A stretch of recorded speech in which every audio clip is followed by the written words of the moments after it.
तो ये present perfect continuous tense के बारे में बता रहे थे। जिस वाक्य के अंत में रहा है, रही है, रहे हो आदि के साथ समय का बोध हो। 4 वर्ष से 5। तो पहचान समझ रहे हैं आप लोग।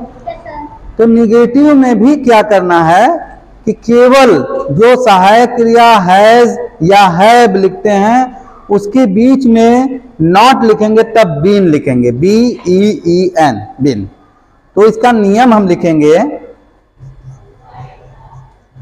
नियम नंबर 1, एक वचन। एक वचन किसको कहते हैं? सिंगुलर को, SINGULAR। कर्ता, कर्ता किसको कहते हैं? सब्जेक्ट को।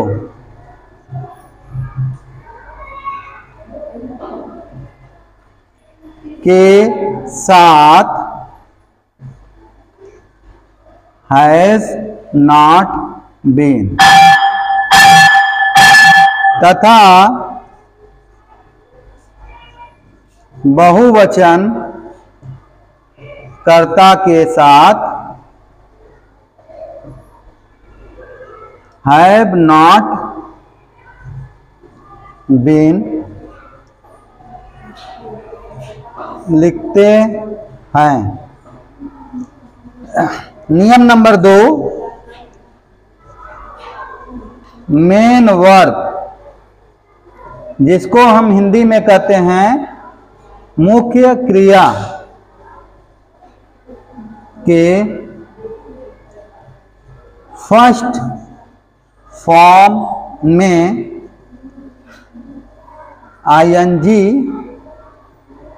जोड़ते हैं। और आप लोगों को ये मालूम ही है कि बिल्कुल आखिर में जो है निश्चित समय के लिए सिंस लगा देंगे और निश्चित समय के लिए फॉर लगा देंगे।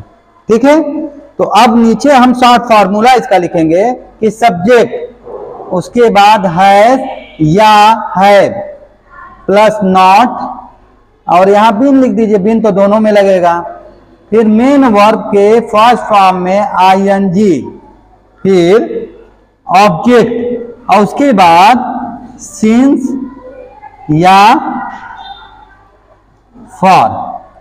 ये आपका शॉर्ट फार्मूला हो गया। अब एग्जाम्पल,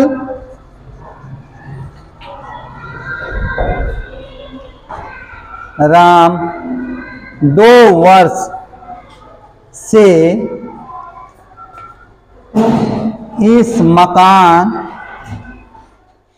में नहीं रह रहा है। वही पहले जैसा ही है। सबसे पहले हम वर्ब छांटते हैं। तो इस सेंटेंस में वर्ब क्या होगा?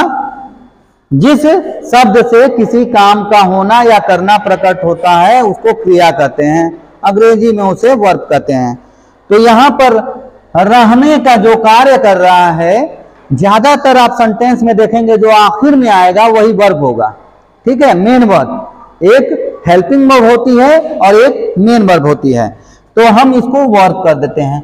वर्ब से कौन का प्रश्न करके उसका जवाब जो आता है वो सब्जेक्ट होता है। तो कौन रह रहा है, कौन शब्द हमने पूछा ना, तो कौन रह रहा है? राम रह रहा है, तो राम आ जाएगा सब्जेक्ट। अब राम से हम क्या या किसको का प्रश्न करके उसका हम ऑब्जेक्ट ज्ञात करते हैं।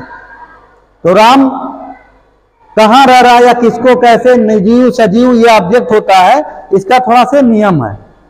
तो इसके बाद राम कहाँ रह रहा है? तो इस मकान में। ठीक। अब ये फार्मूले के हिसाब से हम इसको सेट करेंगे। राम पहले लिख देंगे, यस दिया है, यस फॉर सब्जेक्ट। फिर उसके बाद किसी का नाम होता है तो वह एक वचन होता है, तो हम वहां पर हैज लिख देंगे। अब यहां नॉट शब्द दिया है तो नॉट बीन लिख देंगे। ठीक है। Ram has not been. अब रहने का अंग्रेजी वर्ब, इसके बाद मेन वर्ब कह रहा है ना, तो रहना का होता है living, LIVING, living in this house.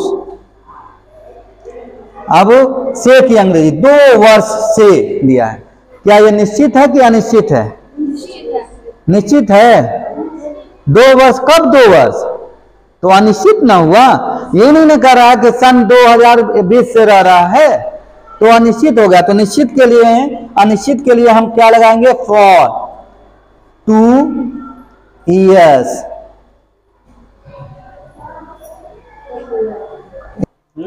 किस क्लास में है?